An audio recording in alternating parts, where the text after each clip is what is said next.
자, 이제 단기 매매 증권 연결해서 봅시다. 자, 우리가 전기말 자, 이렇게 취득했는데 전기말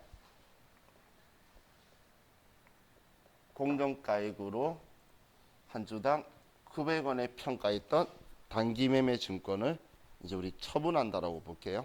처분. 자, 그럼 처분을 하는데 처분 수수료가 또 10만 원이 들어간 거예요. 처분 수수료가 10만 원이. 자, 이 앞에는 취득 수수료였고, 자, 이번엔 처분 수수료로 볼게요. 자, 그럼 이것도 두 가지를 가지고 보면, 자, 첫 번째 처분할 때의 처분 가격이 자, 한 주당 얘가 700원에 팔았다고 볼게요. 700원에. 자, 그럼 전기말에 우리가 한 주당 900원이었다면 단기 매매 증권의 금액을 900원으로 맞춰뒀겠죠.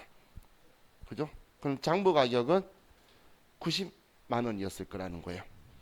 그럼 이 90만 원짜리를 지금 주당 700원이니까 70만 원에 팔죠. 그럼 얼마 손해 봤죠? 20만 원 손해 봤죠. 그런데 얘 팔면서 수수료가 또 10만 원이 더 들어간대. 그러면 얼마 손해 보게 됐죠? 30만 원 손해 봤죠. 이해가시나요? 결과는 그렇게 나와야 된다는 거예요. 결과는 20만 원 손해 봤다가 아니라 이 수수료를 수수료 비용으로 처리하는 게 아니라 처분 수수료는 팔면서 손해 본 돈에 포함시켜 버릴 거예요. 그래서 취득 수수료만 수수료 비용 처리하고 얘는 팔면서 손해 본 돈으로 처리할 거다. 그러면 자, 장부의 첫 번째 처분은 자, 제가 이런 표현 썼었죠. 처분이라는 건 장부의 모든 기록을 제거하는 거다. 그죠? 제거하는 건 우리가 반대쪽에 기록을 하는 거고, 모든이라는 건 자산, 부채, 자본 계정 과목을. 수입 비용은 다음으로 안 넘어가요. 여러분들 2019년도에 번 월급이 올해 월급하고 연관성 있나요? 그건 작년 이야기지 올해 이야기 아니에요. 그죠? 근데 여러분이 작년에 자동차를 샀어요. 올해 없어지나요? 안 없어지죠? 없어지는 거는 여러분이 팔아야지만 없어지는 거예요. 작년의 빚도 여러분이 갚아야지만 없어지는 거고, 자산부채 자본은 내가 뭔가 행위를 해야지 없어지는 건데, 수입 비용에 대한 내가 작년에 벌었어, 작년에 썼어, 그거는 그때 이야기지 올해는 새로운 올해 이야기인 거예요. 그래서 우리는 자산부채 자본을 장부에서 지워줘야 되는 거예요. 그럼 단기 매매 증권은 근데 평가의 평가 손실이든 취득 수수료든 전부 다 수입 비용 처리했기 때문에 작년 이야기예요. 그럼 올해 단기 매매 증권하고 관계 있는 건 얘 하나밖에 없어. 90만 원 적혀 있는 거. 그럼 얘 단기 매매 증권 90만 원이다 이렇게 쓰는 게 얘가 지워지고 끝나는 거예요. 자, 그러면 차변에 이제 내가 돈 받는 거 써야 되겠죠? 자, 보통 예금으로 돈 받았다 볼게요. 돈 받았으니까 차변에 보통 예금으로 70만 원을 받았다. 근데 처분 수수료가 10만 원 들어갔다면 10만 원 줘야 될 거잖아요. 10만 원을 줬다 이렇게 쓰는 거예요. 줬으면 대변, 받았으면 차변. 이건 뭐 당연한 이야기니까. 자, 그럼 이제 얘 둘이 합의일치해야 되는데, 자, 얘는 100만 원, 얘는 70만 원. 그럼 차이는 30만 원. 그러면 이 30만 원을 단기 매매 증권 처분 손실이다라고 처리할 거라는 거예요. 단기 매매 증권 처분 손실. 그럼 원래 주식 가격만 가지고 이야기하면 처분 손실이 20만 원인데 수수료 때문에 30만 원이라는 결론이 나왔죠. 그죠? 자, 이렇게 따로따로 주는 경우도 있는데 이런 경우도 있을 수 있겠죠. 자, 제가 단기 매매 증권이 90만 원짜리를 줬어요. 그럼 70만 원 받아야 되는데 증권거래소에서 수수료 빼고 줄 수도 있잖아요. 수수료 빼고 받으면 보통 예금으로 60만 원만 들어오겠죠. 그래도 똑같은 결론이라는 거예요. 차이는 30만 원 나잖아요. 그래서 제가 좀 줄여 쓸게요. 단기 매매 증권 처분 손실이 30만 원이니까 빼고 받든 뭐 내가 돈 다 받아서 주든 차이 없는 거잖아. 쓰는 것만 차이죠. 무슨 말인지 이해가시죠? 그래서 시험에서는 주로 빼고 받아요. 그럼 빼고 받아도 그 수수료만큼은 처분 손실이 되는 거예요. 이해가시죠? 자, 그럼 이번에는 이제 우리 유종의미를 위해서 그래도 이익을 봤다고 보면 처분을 하는데 한 주당 1,400원에 이제 팔았어요. 수수료 10만 원까지 해서. 자, 그럼 어떻게든 우리는 지우려면 대변에 단기 매매 증권 90만 원을 지우고 나는 보통 예금으로 돈을 받아요. 140만 원을. 자, 그럼 지금 얘는 우리가 90만 원짜리를 140만 원에 팔았어요. 그럼 얼마 이익이죠? 50만 원 이익이죠. 그런데 수수료 10만 원을 줘야 돼. 그럼 얼마 이익이 되죠? 40만 원이죠. 그렇게 결론 나와야 돼요. 그래서 대변에 우리가 수수료를 10만 원을 주면 이제 차이 나는 40만 원만 단기 매매 증권 처분 이익이 나오게 될 거라는 거예요.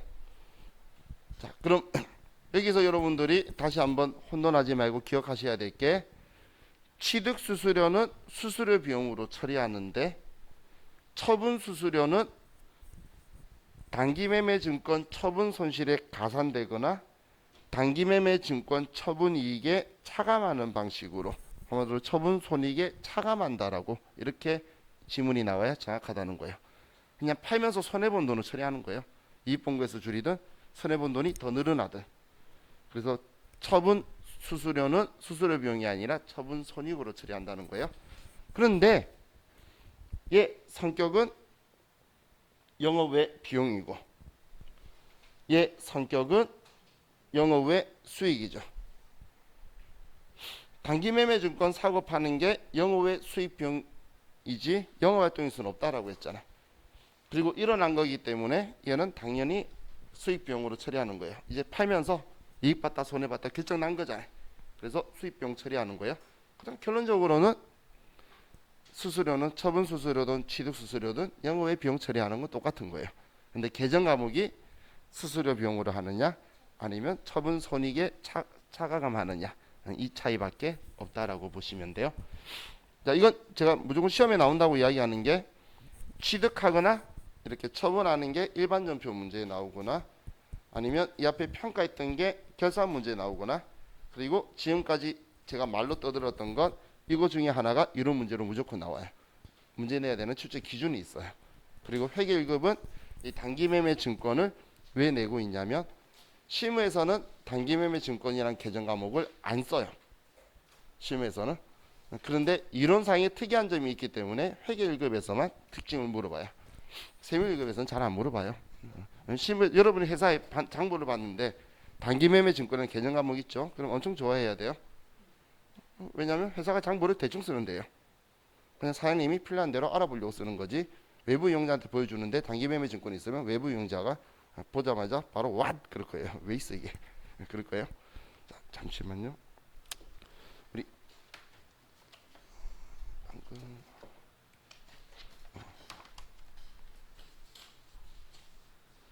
수분 씨 쿠피지원이죠. 잠깐만.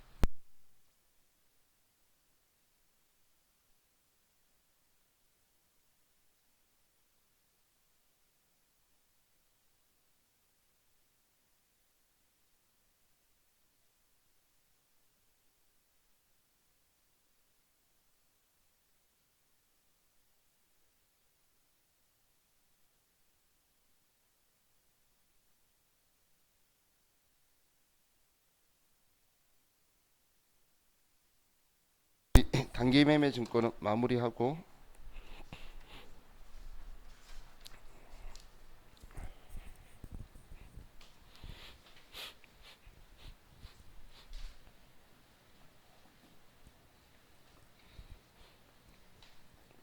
지금 제가 쓰고 있는 교실이 우리 이렇게 하루 종일 반으로 하기에 조금 최악의 구조예요.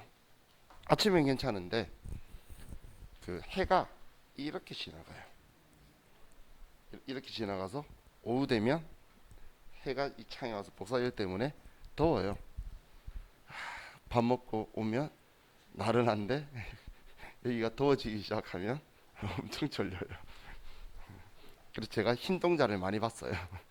다들 막 참으시려고 막 하는데 막 그거 보면 안쓰러운 마음까지. 그래서 오후가 걱정이에요.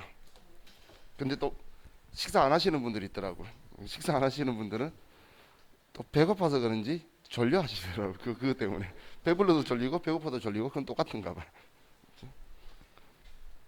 자, 코로나만 아니면 우리 건물 4층에도 그 휴게실이 있고 뭐 개인 혼자서 벽 보고 보는 것처럼 돼 있는 것도 있고 테이블도 있고 한데 코로나 때문에 그 못 쓰게 막아놨어요. 그래서 집단으로 모이면 안 되니까. 자, 이제 82페이지로 가서 우리 일반적인 상거래를 볼게요.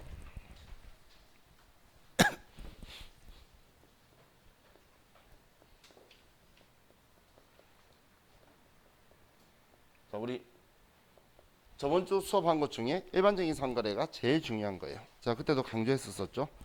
얘가 여러분들이 꼭 인지하셔야 되는 개정 과목이에요. 자, 그럼 일반적인 상거래를 우린 표현할 때 매입이다, 매출이다 이렇게 말하시는 분은 너무 정확하게 인지하는 사람들이에요. 일반적인 상거래가 뭐야? 라고 하면 매입, 매출 이렇게 이야기하는 거예요. 왜냐하면 매입, 매출이라는 표현이 우리 회사를 설립한 목적대로 그 사고 파는 행위만 하는 것들 있죠. 이걸 매입이에요. 우리 학원이 수강료를 받으면 매출이라 말하면 이상한 게 없죠. 학원이니까. 근데 우리 학원이 쓰던 컴퓨터를 이걸 팔고 돈을 받았는데 매출이라고 하면 이상하죠. 그런 건 매출이 아닌 거예요. 그래서 매입이다, 매출이다. 이게 우리 일반적인 상거래인데 도소매업에서는 팔려고 사오는 걸 상품이라는 개정 과목을 써요. 상품. 이 상품은 정해져 있는 게 아니고, 자, 예를 들어서 컴퓨터 파는 회사가 컴퓨터를 사와요. 팔려고. 그러면 상품이라고 할 건데, 우리 학원이 지금 수업에 쓰려고 상품 사온 거는 컴퓨터 사온 거는 상품이 아니고 비품인 거예요. 그래서 자기가 팔려고 사오는 거야. 그러니까 보도마카도 우리는 학원 입장에서는 사오면 소모품인 건데 보도마카 팔려고 사온 곳에서는 상품이 되는 거예요.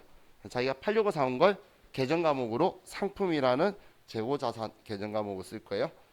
그럼 이 상품이 예를 들어 500원이었는데 이익 500원 붙여서 1000원에 판다면 원가에 이익 붙여서 이걸 판 걸 우리는 매출의 개정 과목으로 상품 매출이라는 개정 과목을 쓸 거예요. 상품 매출. 그럼 이 두 개정 과목이 일반적인 상거래라는 거예요. 이 개정 과목을 썼을 때를. 또 제조업의 경우에는 우리가 물건을 만들어서 파는 거죠. 그럼 만들기 위한 원료와 재료들을 원재료라고 해요. 원재료. 그럼 이걸 가지고 우리가 완성해서 팔 수 있도록 된 걸 제품이라고 하고 여기에 이익을 붙여서 판 금액을 제품 매출이라는 개정 과목을 쓰게 되는 거예요. 그럼 이제 우리 시험에서는 제조업이거나 좀 더 많이 나가봐야 제조 및 도소매업이에요. 그럼 개정 과목으로는 상품, 원재료, 상품 매출, 제품 매출 이거 쓰는 것만 일반적인 상거래지 다른 개정 과목을 쓰는 거는 일반적인 상거래가 아니란 이야기예요. 예를 들면 지금 우리가 쓰려고 사오는 비품이라든지 아니면 땅이 개정 과목이 토지예요. 별로 안 어렵죠. 뭐 이런 걸 사고 파는 건 일반적인 상거래가 아니에요. 자, 그럼 우리가 물건 파는 쪽을 먼저 생각해 보면 우리가 물건 팔면서 바로바로 돈을 받아도 되지만 물건 판 날, 인도한 날에 돈을 못 받으면 우리 흔히 일상생활에 여신거래라 그러죠. 그럼 오늘 돈 못 받으면 우리는 돈 받을 수 있는 권리가 있다라고 바로 써요. 돈 받을 수 있는 권리를 채권이라고 해요. 채권. 그럼 이 채권이 발생했는데 이 채권이 이 매출로 인해서 발생한 채권을 매출 채권이라고 하고, 매출로 인해 발생한 거, 이 매출이 아닌 나머지 다른 걸 팔고 돈 받을 수 있는 권리가 생기는 걸 기타 채권이라고 그래요. 기타 채권.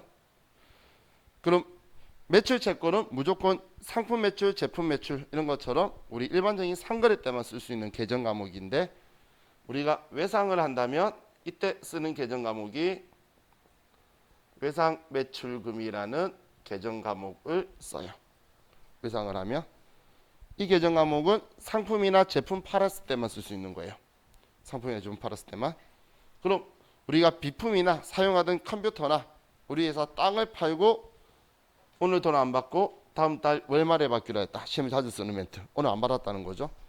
혹은 카드로 결제 받았다. 카드 결제 받으면 오늘 돈 들어오나요?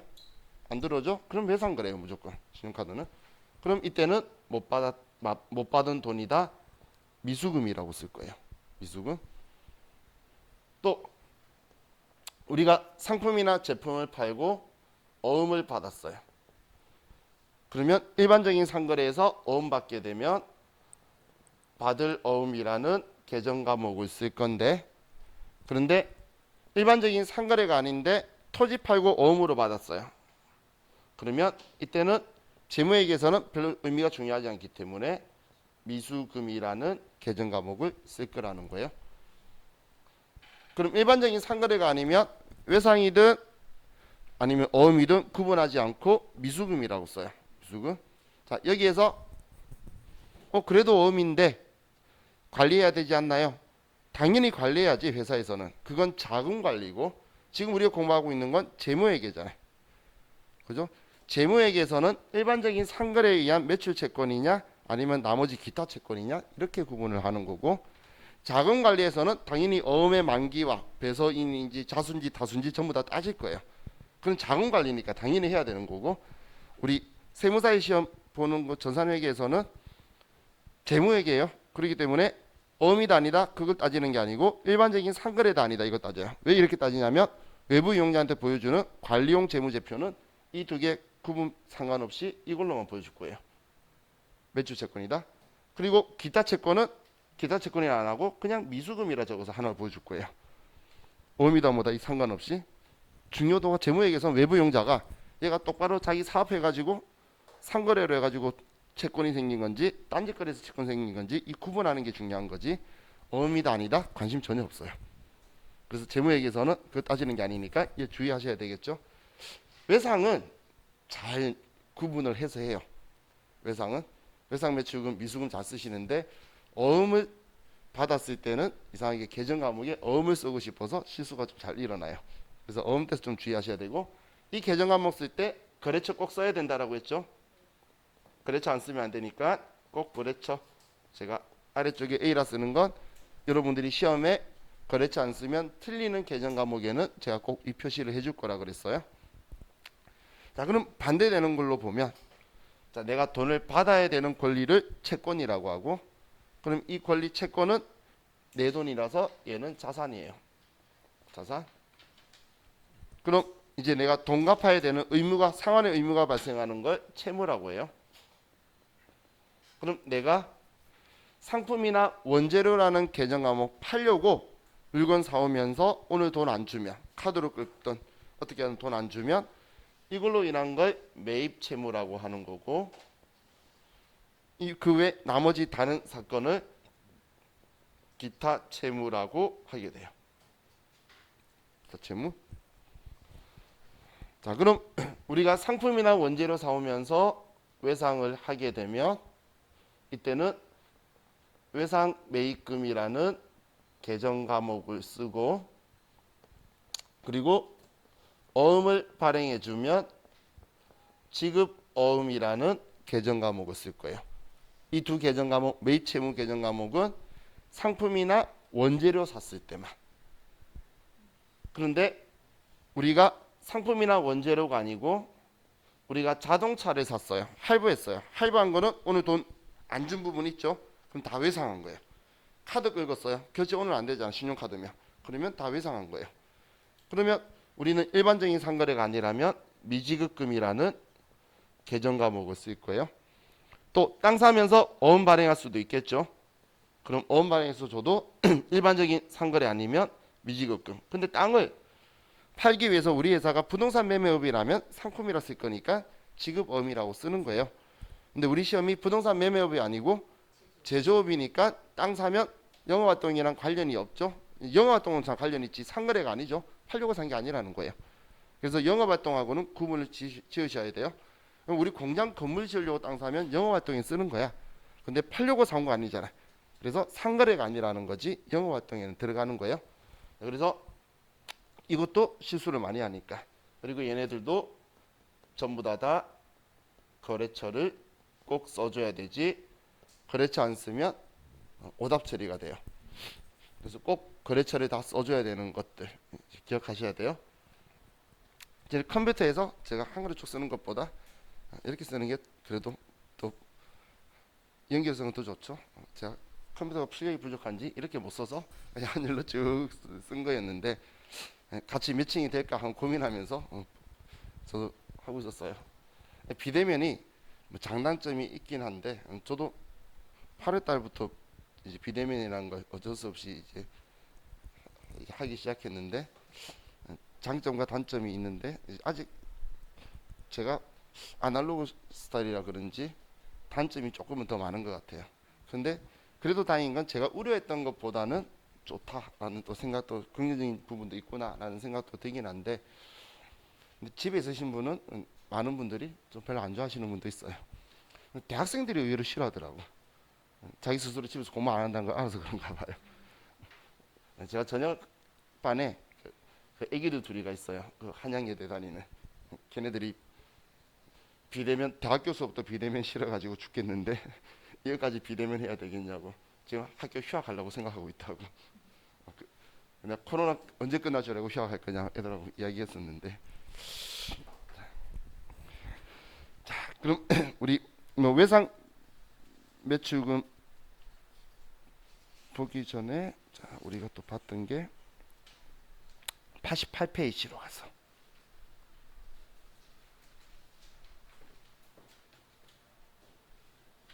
자 우리가 자산할 때는 시간이 좀 걸려요. 근데 자산하면서 반대되는 부채 개정 과목들은 같이 방금 외상 매입금 지급원 미지급금 알려주는 것처럼 같이 하기 때문에 부채 가면 엄청 빨리 지나가니까 자산의 시간이 좀 오래 걸리는 거예요. 자 우리 어음의 추심, 할인, 배서양도, 부도 세 개 했던 거 기억나시나요? 자 그럼 빠르게 정리해 볼게요. 저 옆반 선생님 목소리 엄청 커요. 잠깐 비대면으로 지금 보강하는 거야? 오늘 왔길래 왜 왔어요? 그랬더니 보강한다고 그러길래 수고하세요 그랬는데 비대면으로 보강하나 훌륭하신 분인데 저 선생님 목소리가 원래 커요. 저기 작게 하는 거예요? 저기 진짜 작은 거예요. 저녁반 수업하면 목소리 엄청 커요. 그래서 제가 물어봤어요. 소주 한잔 하면서 저녁에는 그 본인이 텐션이 떨어져서 크게 말하냐 그랬더니 아니 저녁반 애들이 저라서 그러시더라고요.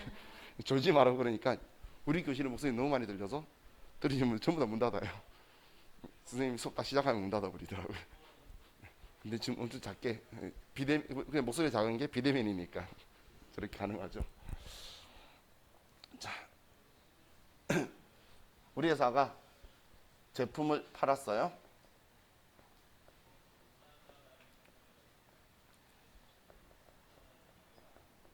그리고 우리가 어음을 받았으면 어음 받았을 때 제일 먼저 확인할 게 일반적인 상거래냐 아니냐. 일반적인 상거래니까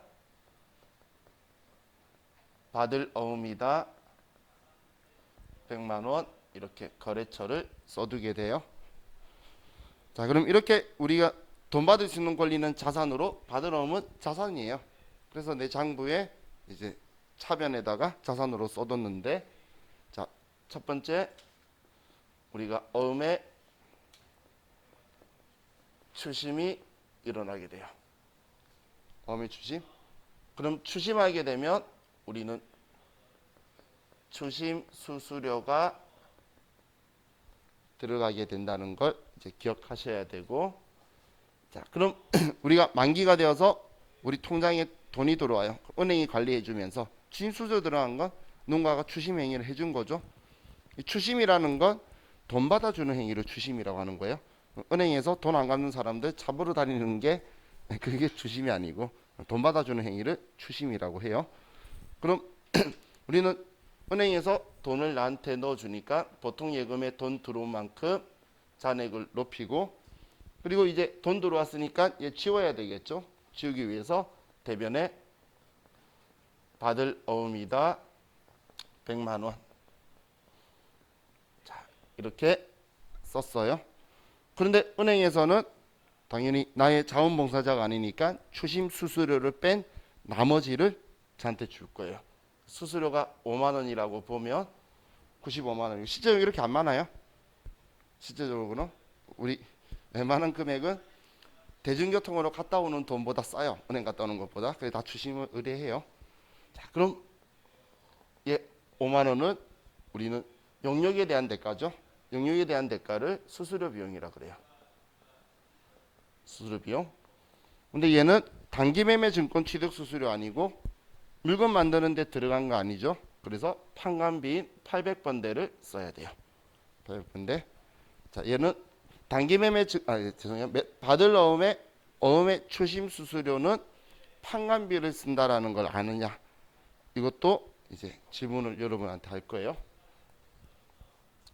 두 번째, 어음의 할인.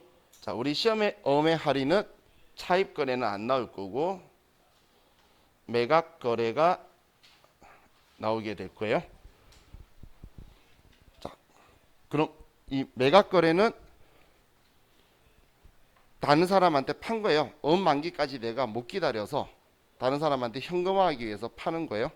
그럼 그 어음을 산 사람은 그 어음의 만기까지 보유하는 기간 동안에 이자라도 받고 싶어 하겠죠. 어음을 사주는 사람 입장에서 그 이자를 우리는 할인료라고 해요. 그래서 얘는 할인료라는 게 발생을 해요. 그럼 어음을 팔았으면 우리는 팔았으니까 지우기 위해서 차변에 있던 받을 어음을 대변에 지워주고 차변에 우리는 돈을 받을 건데 상대방이 원하는 할인료. 전에 제가 이런 예를 들었었죠. 제가 100만 원 바꿔달라 여러분한테 하면 제가 그런 얘기 안 들었나요?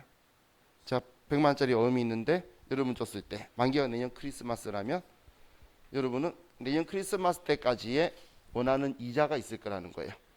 그걸 할인료라고 하는 거고, 그럼 여러분은 내년 크리스마스 되면 100만 원 받을 수 있잖아. 그러면 원하는 할인료를 뺀 금액을 저를 줄 거라는 거예요. 그럼 5만 원을 원하면 저한테 95만 원만 주게 되는 거예요. 이 돈은 사실 제가 결정하는 게 아니라 사주는 사람이 결정하게 되죠. 사주는 사람이. 그래서 그걸 오케이 하면 그 돈 뺀 나머지를 줄 거예요. 그럼 차이 나는 이 5만 원은 매출 채권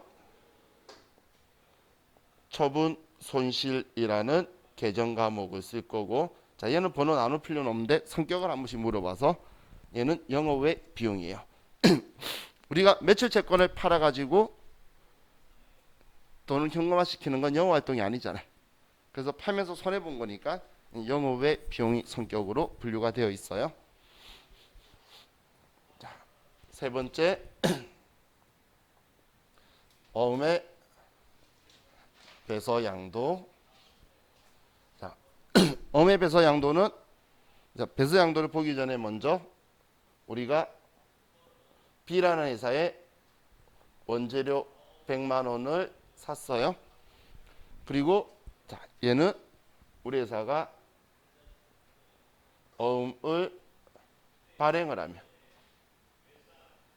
발행해서 지급을 하면 우리가 어음을 발행했을 때는 뭘 따지냐? 일반적인 상거래냐 아니냐 따지는 거예요. 일반적인 상거래죠. 상품 원재료 사는 거.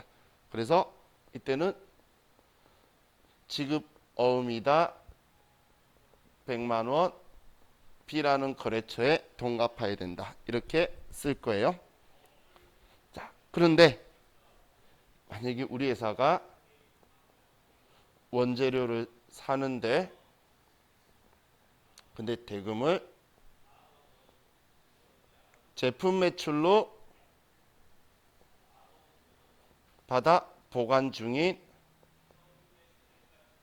어음을 지급했어요. 제품 매출로 받아 보관 중인 어음을 줬다는 건 제품 매출로 받아 보관 중인 얘 줬다는 이야기죠. 그죠?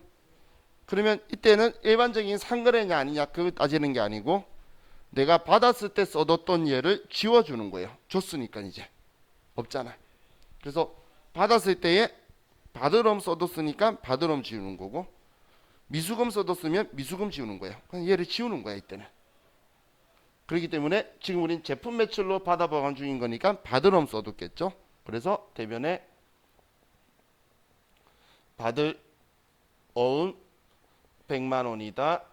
그리고 얘도 B라는 회사한테 어음을 주고 있지만 내장부에 A한테 받을 거 있다 적혀 있었으니까 이거 치우는 거니까 여기는 그렇죠. A라는 회사 거다. 이렇게 써줘야 된다라는 거예요.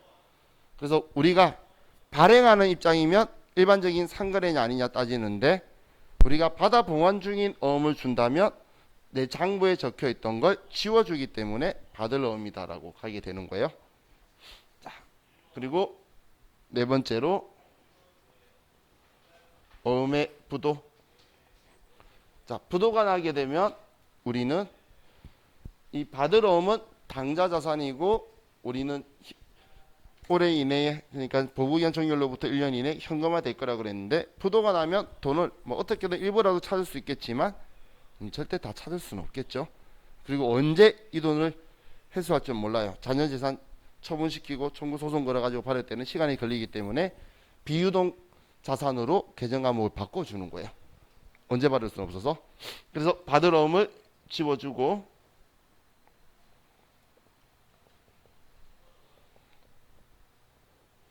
그리고 우리가 컴퓨터 할 때에 계정 감옥을 부도라고 두 자만 치면 계정 감옥이 부도 어음과 수표가 딱 바로 눈앞에 보여요.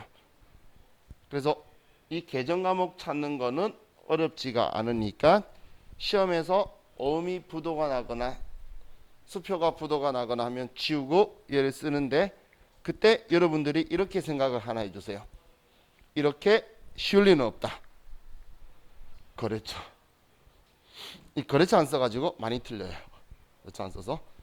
자, 그래서 이 부도음과 수표는 우리 거래처만 써주신다 기억하시면 돼요. 문제 한참보다 계정감을 생각 안 나도 부도 두 자 쳐보면 컴퓨터가 부도음과 수표가 또 보여.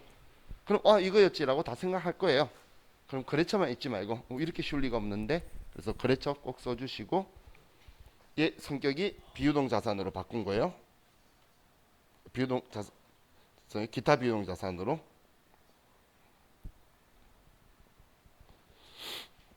언제 돈 받을지 얼마를 받을지 모르잖아. 그죠? 지금 이때는 그래도 대손이라고 하는 게 아니에요. 대손은 이제 아예 못 받게 확정된 거고 일단 부도가 났을 때는 최대한 받을 수 있는 건 받아야지. 그죠? 제 아는 분은 자기 그 지인이 친구인데 친구가 파산 신청을 했대요. 근데 빌려주는 사람이 너무 많은 거야. 자기도 돈 빌려줬고. 그래서 친구가 파산 신청한다는 소문을 들어서 집에 있는 물건이라고 가져가자고 애들이 갔대요. 갔더니 집에 그 라디오 한 개 빼고 전부 다 가져갔더래요. 그래서 자기는 라디오 하나 들고 갔다고. 지금 일반 상해도 이런데 회사에서 당연히 돈을 받겠, 어떻게든 자녀재산 청구하기 위해서 받게 하겠죠. 자, 이제 100페이지로 가서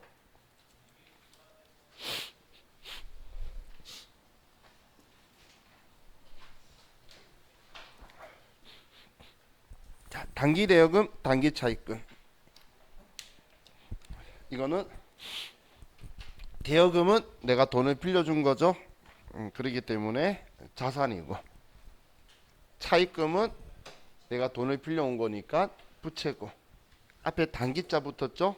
둘 다 만기가 보고기간 종료일로부터 1년 이내, 내년에 전부 다 우리 만기가 되는 거다라고 보시면 돼요. 이 마스크가 일반 마스크를 쓰고 제가 수업을 평일날 12시간을 해요. 9시부터 2시, 2시 반부터 6시 반, 7시 20분부터 10시 20분까지 하니까 귀가 아파요. 그래서 좀 헐렁한 걸 쓰니까 마스크가 내려가요. 또 들면 우리 옆반 선생님은 우리 커피 100개짜리 박스 있죠? 그럼 손잡이 있잖아요. 그 손잡이를 빼가지고 연결해가지고 하시는데, 하니까 얘가 통째로 가지고 툭 떨어진대. 그래가지고 뭐 다른 것들 막 다른 선생님들이 사가지고 테스트하는 거 좀 들여다보고 있는데 다 안 좋아요. 똑같아요. 여기 뒤에 묶는 거 있죠? 어차피 여기가 아픈데 여기 다 돼 있는데, 그렇다고 마스크를 이렇게 하고 끼고 있으니까 불편하대. 그래서 지금 방법이 없어요. 그러니까 지금 집에 제가 머리가 커요. 그리고 여러분 생각하는 것보다 커요. 보이는 것보다 더 속이 더 큰가 봐요. 그래서 크다는 마스크는 일단 종류별로 처음에는 많이씩 사다가 이제는 몇 개 낱개로만 지금 사보는데 똑같이 아파요.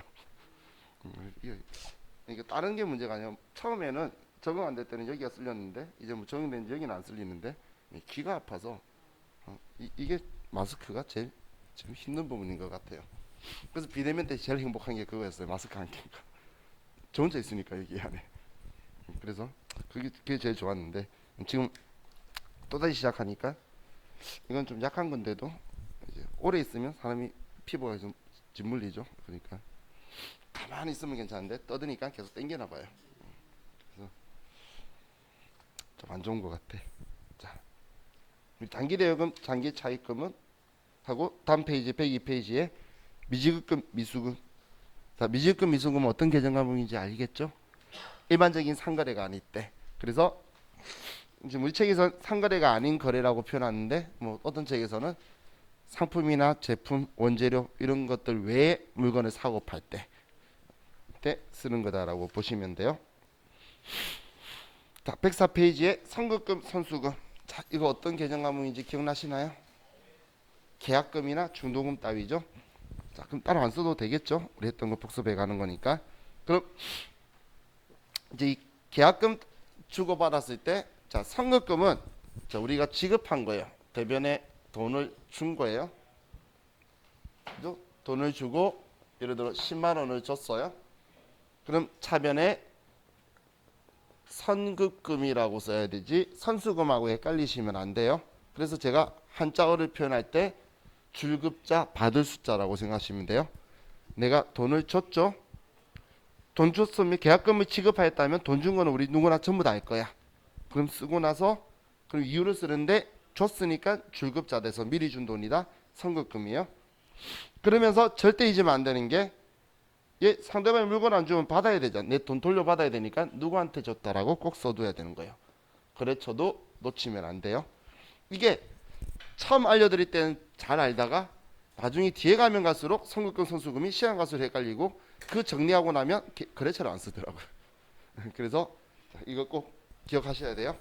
그럼 반대로 내가 돈을 받으면 내가 미리 받은 돈이죠. 그래서 먼저 받을 수 선수금이다. 그리고 어느 회사한테 계약금 받은 거다. 이렇게 거래처를 꼭 써야 된다. 이걸 기억해 주시면 좋겠어요. 자, 상품권은 잘 안 나올 거고. 자, 106페이지에 임직원 단기 채권.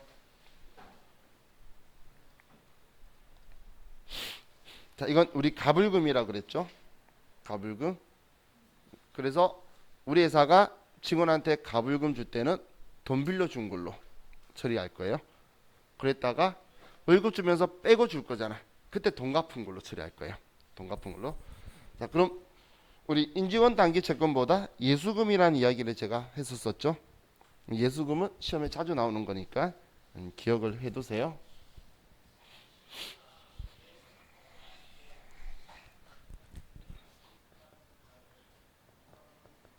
예수금은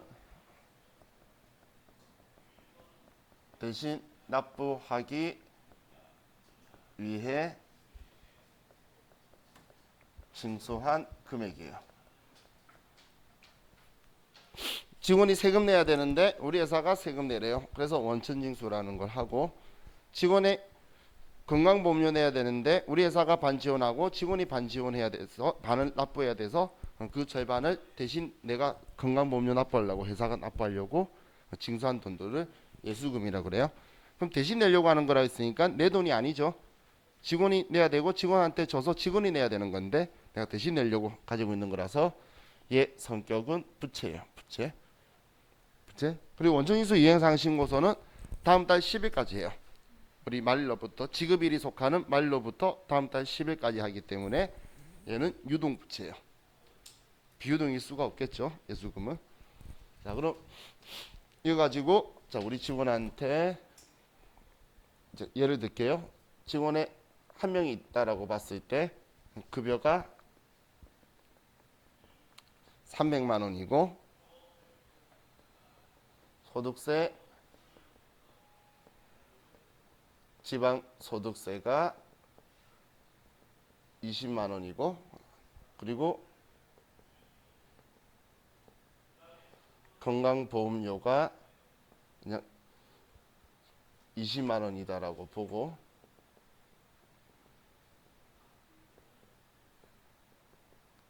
국민연금 얘는 30만 원이다. 그럼 이 소득세는 직원이 다 부담해야 되죠. 자기가 월급 받는 거에 대한 세금이니까. 그런데 건강보험료는 우리 회사가 절반인 10만 원을 내줄 거고, 종업원이 10만 원을 부담할 거고, 국민연금도 회사가 15만 원 내줄 거고, 그리고 종업원이 15만 원 부담할 거예요. 그러면 월급 300만 원 주는데 종업원이 낼 세금 20만 원 하고, 종업원이 부담해야 될 건강보험료하고, 종업원이 부담해야 될 국민연금하고 이 돈을 떼고 줄 거예요. 그리고 그럼 급여 지급할 때에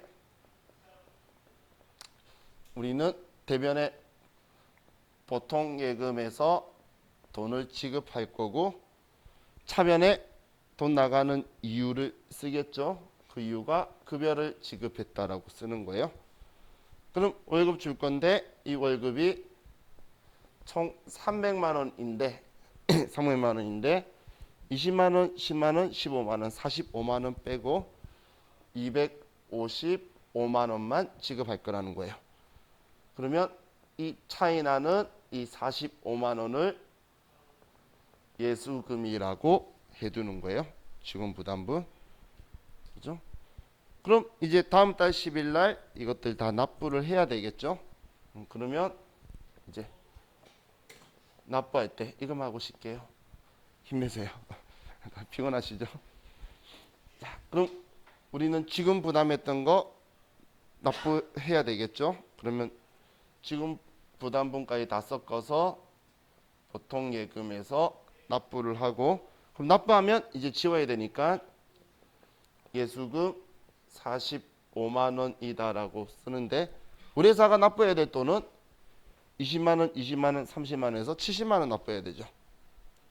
그러면 70만 원을 납부할 거라는 거예요. 그럼 70만 원 중에 45만 원은 지금 부담한 거, 납부한 거니까 지우고, 그럼 우리 회사가 지원해준 건강보험료는 우리는 비용 처리해 버릴 거예요. 그래서 복리후생비다 10만 원, 그리고 국민연금은 세금과 공과금이다 15만 원. 이렇게 해서 우리가 납부할 때 우리 회사가 지원하는 거는, 회사 지원하는 거는 비용 처리할 거라는 거예요. 지원해 주는 건. 왜냐면 돈 내고 났는데 지원해 줬는데 우리 회사에 돈 들어오는 거 없잖아. 그래서 비용으로 처리를 해 버릴 거예요. 자, 우리 50분이 넘어가면 다들 피곤해 하세요. 좀 쉬었다가 하도록 합시다.